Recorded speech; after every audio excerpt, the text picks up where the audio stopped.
Dear student, today we are going to start new chapter, chapter 5, money. Money यानी मुद्रा।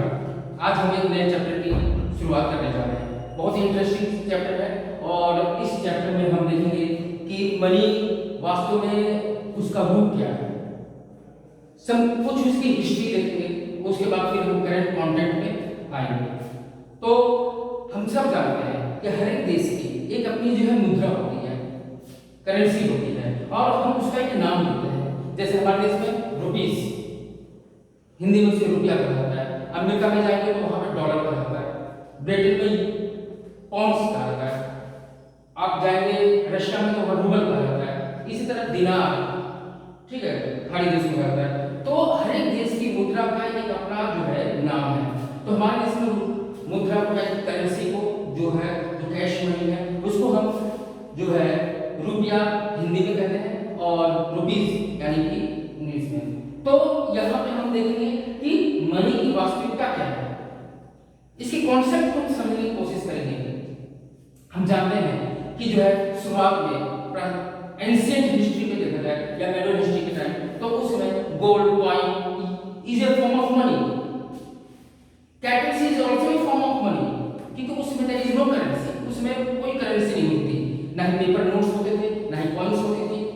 तो उसमें सोना चांदी पशु पक्षी जो भी है, जमीन, यही एक संपत्ति है। यहाँ तक कि जो है संघ सिपियां जो होती हैं, उसको भी कौड़ियां जो होती है, उसको भी मुद्रा के रूप में लोग उसका यूज करते थे। लेकिन धीरे धीरे जो है प्रचलन ये आगे बढ़ता गया और आगे चलकर जो है ये gold, then silver, then metal, alloy metal, after that paper notes, coins जो आज में देखने को मिलते हैं, और नेक्स्ट फॉर्म उसका जो है प्लास्टिक मनी। प्लास्टिक मनी जानते हैं, जो भी हम जो है एटीएम से पैसा यूज करते हैं, पैसा का एक्सचेंज करते हैं। इसके अलावा आजकल जो है इलेक्ट्रॉनिक मनी भी हो गई है, यानी हम एक जगह बैठे बैठे हम यहाँ से ऑनलाइन नेफ्ट कर सकते हैं पैसा और कुछ मिनटों में ही आपका पैसा किसी दूसरे के अकाउंट में आसानी से चला जाएगा। इसे हम इलेक्ट्रॉनिक मनी कहते हैं। तो इस तरह से हमने मनी का जो है बैकग्राउंड देखा कि किस तरह से मनी ने अपने कुछ चेंजेस किए। मनी का पहले हिस्ट्री क्या था, कैसे उसने जो है गोल्ड कॉइन्स, कैटल्स जो भी हैं, इनके बाद फिर जो सेकंड फॉर्म आया उसका, उसमें जो है हमने देखा कि मेटल एलॉय, और उसके बाद फिर नेक्स्ट जो फॉर्म आया उसमें हमने देखा currency, paper notes, after that plastic money and then electronic money. यानी कि जनरेशन टू जनरेशन जो है हम देख रहे हैं इसके रूप में चेंजेस देखने को मिल रहे हैं। Now first of all we can see the definition of money. What is money? मुद्रा क्या है? एक आम इंसान से पूछा जाए सड़क पर चलते हुए कि भाई पैसा क्या है, व्हाट इज मनी? बोलेंगे यही जो हम पैसा यूज करते हैं, सामान खरीदते हैं, यही है पैसा। ये तो एक साधारण नॉर्मल सिटीजन कह सकता है, जो कॉमर्स का स्टूडेंट ना हो या जो मनी की एक्चुअल डेफिनेशन ना जानता हो। लेकिन according to the economics, macro economy, the correct definition money is it is a instrument that serve as a medium of exchange, store of value, and a measure of value and the standard for deferred payment। यानी मुद्रा वह instrument है, वह औजार है जो हमें माध्यम देता है, विनिमय का माध्यम। मीडियम ऑफ एक्सचेंज मींस विनिमय का माध्यम between sellers and buyers and store of value. Store of value means हम मुद्रा को एक जगह स्टोर कर सकते हैं। हम कमाते हैं पैसा, इसको हम बैंक में रख सकते हैं, डाल सकते हैं, इसको जमा कर सकते हैं और इससे हमें बेनिफिट मिलेगा, इससे हमें इंटरेस्ट मिलेगा। तो इसे हम जो है स्टोर ऑफ वैल्यू कहते हैं। A measure of value, a measure of value means in present time you can जज any product according to their price. The quality of product जज बाय इट्स प्राइस, यानी किसी वस्तु की गुणवत्ता को हम उसकी कीमत के आधार पर आकलन कर सकते हैं। आप जाएंगे चावल खरीदने के मार्केट में 30 रुपीस, 20 रुपीस से लेकर 70 रुपीस, 100, 200 रुपीस केजी तक जो है चावल आपको मार्केट में मिल जाएगा। तो भाई जो 200 रुपए किलो चावल मिल रहा है, जाहिर सी बात है उसकी क्वालिटी एक 20 रुपए किलो चावल की तुलना में बहुत ही स्टैंडर्ड होगी। इसी तरह से आप जाएंगे कपड़े खरीदने के लिए मार्केट में, शोरूम में, तो आपको वीमर सियारा की जैसे कपड़े जो आपको 150-200 रुपए मीटर मिल जाएंगे, लेकिन compare to the Raymond and Peter England उनकी रेट जो है हजार रुपए मीटर से भी ज्यादा है। तो क्या है डिफरेंसेस, यानी क्वालिटी, यानी कि हम किसी वस्तु की क्वालिटी को हम उसकी प्राइस से ही आकलन कर लेंगे कि भाई इस प्रोडक्ट की क्वालिटी कैसी है। बहुत ज्यादा रेट है, हाई प्राइस है, जाहिर सी बात है रेमंड का जो क्वालिटी भी स्टैंडर्ड है, ठीक है। तो वही चीज यहां पर आ गया ए मेजर ऑफ वैल्यू, यानी किसी वस्तु का हम आकलन उसकी वैल्यू का कर सकते हैं। And standard for deferred payment, very important word, deferred payment. What is deferred payment? Deferred payment means those payment which paid in near future, not present time, in near future. यानी मुद्रा में एक ऐसी क्षमता होती है, ऐसा एक कैपेसिटी होता है जिसमें जो है हम भविष्य में जो है हम पेमेंट कर सकते हैं। जैसे कि वर्कर हमारे फैक्ट्री में काम कर रहा है या कोई भी एम्प्लॉय काम कर रहा है, तो पर डे उसको पैसा नहीं मिलता, जो है जैसे महीना पूरा होता है मंथ के एंड में 30 तारीख को या पहली तारीख को उसको पैसा मिल जाता है। हाँ, वो पूरा महीना काम करेगा, भविष्य में उसको पेमेंट कर दी जाती है ऑनर के द्वारा। तो इसलिए इसको कहते हैं स्टैंडर्ड फॉर डिफर्ड पेमेंट। तो यहाँ पे सबसे इंपॉर्टेंट आप देखेंगे कि यहाँ पे 3-4 वर्ड जब तक हम ना इसको प्रेजेंट करें इसकी डेफिनेशन में, तब तक मनी का करेक्ट डेफिनेशन नहीं हुआ, ठीक है। तो it is an instrument that serve as medium of exchange. First point medium of exchange यानी कि विनिमय का माध्यम between sellers and buyers. Then store of value, यानी इसको हम स्टोर कर सकते हैं in any commercial bank. Then a measure of value, यानी कि किसी भी वस्तु की क्वालिटी या गुणवत्ता का आंकलन और मूल्यांकन मुद्रा रूप में कर सकते हैं। And standard for future payment, जो जस्ट हमने अभी बताया कि हम भविष्य में मुद्रा के रूप में पेमेंट किया जा सकता है, जो प्राचीन काल में एंशिएंट टाइम में मेडल टाइम में ये संभव नहीं था। तो जिस तरह से मैंने आपको इस डेफिनेशन को इतना लेंथी और वर्ड मीनिंग क्लियर करते हुए बताया था, इससे आपको समझ में आ गया होगा कि what is the correct definition of money. Now अब हम चलते हैं next topic, barter system of exchange. Okay, in this topic we can see that barter system of exchange is also called CC economy. CC means commodity for commodity, commodity for commodity. Barter system. First of all, what is barter system? In ancient time, we have seen that in barter system, exchange of goods for goods without use of money is known as barter system. यानी कि हम पुराने समय में देखते थे जब पैसे का प्रचलन नहीं था, तो उसमें क्या था कि वस्तु के बदले वस्तु का विनिमय किया जाता था, लेन देन किए जाते थे, तो उसे हम बार्टर सिस्टम यानी वस्तु विनिमय प्रणाली कहते हैं। इसे हम सीसी इकोनॉमी भी कहते हैं, यानी community for community. There is no use of money, यानी कि कोई पैसे का यूज नहीं है, बस एक जो है बंदा उसने अपना प्रोडक्ट दूसरे को दिया, दूसरे ने उसको दिया, यानी आपस में एक दूसरे के प्रोडक्ट का एक्सचेंज करते हैं, वस्तुओं का लेन देन करते हैं, लेकिन वहां पे कहीं भी पैसे का प्रचलन नहीं होता है, पैसे का कोई लेन देन नहीं होता है। तो this is barter system and it is also called CC economy. कभी-कभी बोर्ड में 12th क्लास में बोर्ड में जो है वर्डिंग को थोड़ा चेंज करके भी पूछ सकते हैं, तो इसलिए हमने ऑब्लिक करके एक और चीज लिख दिया, क्योंकि सीसी इकोनॉमी को ही बार्टर सिस्टम कहते हैं। मेन बार्टर सिस्टम है which is also called community for community means CC economy. Okay, moving on the next topic, drawbacks. Barter system पढ़ने के बाद अब हम देखेंगे कि इसके ड्रॉबैक्स क्या है, क्या खामियां हैं। कोई चीज होती है उसकी जो अच्छाइयां भी होती है, तो कुछ खामियां भी होती है, कुछ दिक्कतें भी आती हैं। हाँ, दिक्कतें हैं, इसमें है बहुत ज्यादा है। और आप देखेंगे there are total 4 drawbacks. First, double coincidence of one. इससे हम हिंदी में कह सकते हैं कि दोहरी संयोग चाहत। What is double coincidence of one? Double coincidence of one means if both the party are agreed to exchange each other goods, then there will be transaction will be had. Otherwise, no transaction between two parties, sellers and buyers. It is not double coincidence of one. इसी को हम कहते हैं double coincidence of one. कि मानिए कि दो पक्ष है, यानी कि एक को मान लेते हैं किसान, दूसरे को मान लेते हैं एक कपड़ा व्यापारी। यहाँ पे एग्जाम्पल भी लिखते हैं, फार्मर एंड क्लोथ। किसान के पास जो है 100 क्विंटल जो है गेहूं है, और कपड़े व्यापारी के पास जो है घर में जो है कपड़े हैं। जब दोनों एक दूसरे के पास जाएंगे तो कपड़ा वाला क्या करेगा, जो क्लोथ मर्चेंट है वह कुछ मीटर कपड़ा लेके जाएगा किसान के पास, बोलेगा भाई मुझे 10 किलो या 20 किलो जो है गेहूं दे दीजिए और इसके बदले ये 5 मीटर कपड़ा ले लीजिए हमसे। किसान क्या करेगा, उसके 5 मीटर कपड़े को ले लेगा और उसके बदले उसको 10 किलो गेहूं दे देगा। यानी कि both party are agree to exchange each other goods without any problem. Both are needy, यानी कि दोनों को एक दूसरे की वस्तु की आवश्यकता है। किसान के घर में जो है बच्चों के पास पहनने के लिए कपड़े नहीं है, ध्यान दीजिएगा, और जो कपड़ा व्यवसायी है या व्यापारी है उसके घर में अन्न का दाना नहीं है खाने के लिए।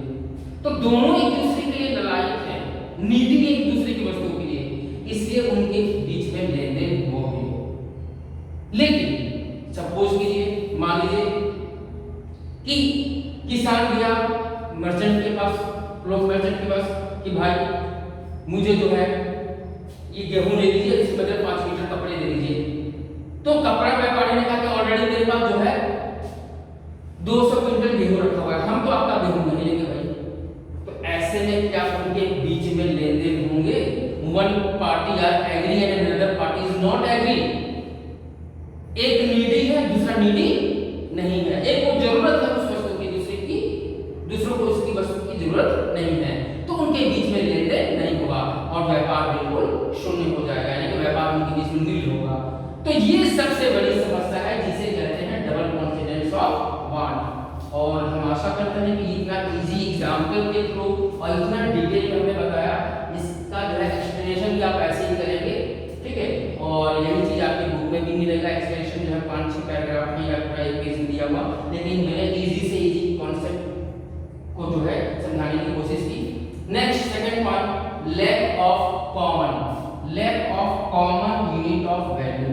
Common unit of value, lack of common unit of value means यानी कि बार्टर सिस्टम की एक दूसरी खामी ये है, एक दूसरी जो है परेशानी है, समस्या ये है कि यहाँ पे lack of common unit of value, यानी कि किसी भी वस्तु का आंकलन हम पैसे में नहीं कर सकते। हाँ, पैसे में नहीं कर सकते।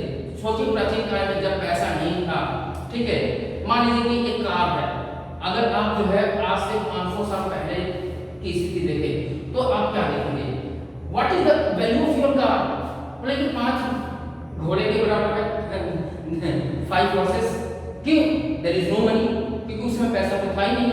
तो इस तरह से जो है हम यहाँ पर कह सकते हैं कि यहाँ पे कार की वैल्यू जो है, वन कार आज के समय में पूछा जाए what is the value of your car, तो कहेंगे 6 लाख, 8 लाख, 10 लाख, 15 लाख। पर आप बार्टर सिस्टम ऐसा यूज नहीं कर सकते। उस समय कहेंगे कि हाँ मेरी एक कार का रेट जो है 5 घोड़े के बराबर है, या 1 हाथी के बराबर है, या 2 ऊंट के बराबर है। क्यों? क्योंकि उस समय यही जो है मीडियम ऑफ एक्सचेंज थे। वहां पर उस समय जो है देयर इज नो करेंसी, वहां उस समय कोई करेंसी थी नहीं। So lack of common unit of value. Third point, difficulty of future payment. Very important point, difficulty of future payment. इसका मतलब क्या हुआ कि हम बार्टर सिस्टम में भविष्य में पेमेंट या भुगतान करना इतना आसान नहीं था, संभव नहीं था, बहुत ही मुश्किल था। आज के समय में देखेंगे रिलायंस, टाटा, बिरला तमाम कंपनियां हैं, उनके अंडर में बहुत सारे वर्कर काम करते हैं। इसी तरह गवर्नमेंट सेक्टर, रेलवे, बैंक में बहुत सारे वर्कर काम करते हैं, और वो जो काम करते हैं उसके बाद वो आफ्टर 30 डेज पहली तारीख उनके सैलरी उनको मिल जाती है, ठीक है। काम करने के बाद हर पहली तारीख को उनको सैलरी पहली या दूसरी को मिल जाती है। तो हम कह सकते हैं कि आज के समय में हम जो है फ्यूचर में पेमेंट कर सकते हैं, या हम जो है बिटवीन 2 स्टेट्स, बिहार और पंजाब के व्यापारी आपस में व्यापार करते हैं, चेक काट के दे दिया कि भाई भविष्य में इस डेट को आपका चेक जो है विड्रॉल हो जाएगा, ठीक है, 3 महीने तक वैलिडिटी है इसकी। यानी कि आज के समय में हम जो है फ्यूचर में पेमेंट कर सकते हैं, पर बार्टर सिस्टम में नहीं था। हाँ, बार्टर सिस्टम नहीं था। आज देखेंगे एक कंपनी में कोई वर्कर 30 दिन काम करता है तो पहली तारीख को उसको खाते में 10,000 रुपए आ जाते हैं, ठीक है। लेकिन सोचिए वही वर्कर अगर बार्टर सिस्टम में के समय जीवित होता, आज से 500 साल पहले के समय जीवित होता, तो उस समय क्या स्थिति होती? तो उस समय वो 30 दिन काम करता, उसके बाद जब पहली तारीख को तनख्वाह मिलने आती तो मालिक कहता कि लीजिए ये 2 कुर्सी उठा के ले जाइए, ये लीजिए आपका जो ये टेबल है, ये आपका जो है रिवार्ड है, यही आपका जो है सैलरी है। या ऐसे भी कर सकते हैं कि जो है खेत खलिहान में जो लोग काम करते हैं, ठीक है, मजदूर लोग, तो उनको पेमेंट के रूप में कह लीजिए ये आपका जो है 30 दिन काम किए, ये आपका जो है 5 किलो अनाज है, ये आपका पुरस्कार है। नगद मुद्रा उस समय नहीं दी जाती, कैश मनी नहीं दी जाती। तो वही चीज यहाँ क्या है, difficulty of future payment, difficulty of future payment. और इसी को हमने पहले बताया यहाँ पे डिफर पेमेंट। ध्यान दीजिएगा, वर्डिंग चेंज कर देते हैं बोर्ड में। डिफर पेमेंट क्या है या इसको डिफिकल्टी ऑफ फ्यूचर पेमेंट क्या है, बोथ आर सेम। यानी कि हम भविष्य में अदा नहीं कर सकते, पेमेंट नहीं कर सकते, ये पॉसिबिलिटी नहीं थी, ये संभव नहीं था। कब? बार्टर सिस्टम में। Next, difficulty of storage, difficulty of storage and transfer of value. What do you mean by difficulty of storage and transfer of value? It means that it is not possible in barter system to storage the value. Present time possible. Present time possible. You can see a farmer. एक किसान को देख सकते हैं हम, उसने साल भर काम किया, मेहनत किया, गेहूं चावल उगाया, उसके बाद जो भी जो है अनाज का प्रोडक्शन हुआ, उसने अपने अनाज को क्या किया, उसने अपने अनाज को जो है नियर जो है मार्केट में जाके सेल कर दिया। और सेल करने के बाद क्या हुआ, उसको पैसा मिला, ठीक है, अनाज मंडी में पैसा सेल किया, उसके बाद पैसा मिला और उस पैसे को उसने क्या कर दिया, बैंक में जमा कर दिया। हाँ, अब उस पैसे को जब बैंक में जमा किया तो जमा करने के बाद उसको इंटरेस्ट भी मिल रहा है और भविष्य में कभी भी उसको कुछ भी करना हुआ, चाहे अपने बच्चों को स्कूल फीस देनी हुई या उसको जो है कपड़े खरीदने हुए, शूज खरीदना हुआ, तो आसानी से वो बैंक से जब चाहता है पैसा विड्रॉ कर सकता है और उसका जो है इस्तेमाल कर सकता है, ठीक है। आज के समय में ये पॉसिबिलिटी है। पर सोचिए अगर बार्टर सिस्टम होता और उसमें अगर उसके पास 100 क्विंटल या 500 क्विंटल गेहूं होता तो क्या वह उसको मनी में चेंज कर पाता? नहीं, उसमें तो मनी थी ही नहीं। There was no circulation of money at that time. Then problem create. तो क्या करेगा? 500 क्विंटल गेहूं को जो है गोदाम में या किसी गड्ढे में या कहीं रखेगा और वो रखने के बाद उसको रखने के बाद 1 हफ्ते, 10 दिन, 20 दिन, 1 महीना, 2 महीना, 6 महीना, जैसे जैसे समय बीतता जाएगा उसकी क्वालिटी बेकार होती जाएगी, उसमें कीड़े लग जाएंगे। क्या पता बाढ़ आ गई गाँव में, पूरा अनाज सड़ गया, बारिश आ गई सड़ गया, आग लग गया, बर्बाद हो गया, चोर उठा के ले गया। तो ऐसी चीजें हम देख सकते हैं कि स्टोर करना बार्टर सिस्टम में, एसेट्स का स्टोर करना, संपत्ति का, अनाज का स्टोर करना संभव नहीं था। और स्टोर कर भी लिया तो उसकी वैल्यू दिन पर दिन, साल पर साल क्या हो जाएगी, घटती जाएगी। लेकिन प्रेजेंट टाइम में ऐसा नहीं है। आप तो सरकार ने बफर स्टॉक बना रखा है, बड़े बड़े गोडाउन बना रखे हैं। आप अपने प्रोडक्शन आप अपने प्रोडक्ट को प्रोड्यूस कीजिए, उसके बाद आप गोडाउन में और वेयर हाउस में रखिए, उसके बाद फिर आप उसको जो है जब मार्केट में उसकी प्राइस हाई होती है तो उसको सेल कीजिए, सेल करने के बाद जो पैसा मिलता है उस पैसे को आप बैंक में डाल दीजिए। तो आज एक सिस्टमैटिकली ये सब व्यवस्था है, सुविधाजनक है, लेकिन ये संभव नहीं था बार्टर सिस्टम में। तो वही चीज आ गया कि स्टोर करना इतना आसान नहीं था। दूसरी बात, transfer of value. Transfer of value means आज हम मान लीजिए कि दिल्ली में मेरे पिताजी रह रहे हैं, मैं यहाँ गोरखपुर में हूँ, या हम बनारस में है, या लखनऊ में है, या चंडीगढ़ में है, या बेंगलोर में है, और मेरे फादर दिल्ली में जो है गवर्नमेंट सेक्टर में काम करते हैं। तो मैं कॉलेज में हूँ, मुझे कॉलेज की फीस जमा करनी है, हॉस्टल की फीस जमा करनी है, तो फादर मेरे जो है चेक काट के दे देंगे या नेफ्ट कर देंगे पैसा, और कुछ समय तक ही वो पैसा हमारे खाते में, हमारे अकाउंट में चला आएगा। आज के समय में हम पैसे को ट्रांसफर करना बहुत ही आसान है। Within minute transfer the value from one place to another, but it is not possible in that time. अगर मान लीजिए उसमें तो पैसा था ही नहीं और पैसे को ट्रांसफर करना, मतलब एसेट्स को ट्रांसफर उसको दिल्ली से जो है गोरखपुर या बेंगलोर या चंडीगढ़ भेजना हो तो वो वाहन में, ट्रक में, गाड़ी में भेजेगा और इस तरह से जो है उसको वहां भेजने के समय लगेगा। हो सके तो रास्ते में कुछ अनाज गिर जाए और उसकी वैल्यू घट जाए, तो ये बहुत बड़ी समस्या है जिसे हम कहते हैं ट्रांसफर ऑफ वैल्यू, जो बार्टर सिस्टम में संभव नहीं था। बाकी का नेक्स्ट टॉपिक जो है हम नेक्स्ट क्लास में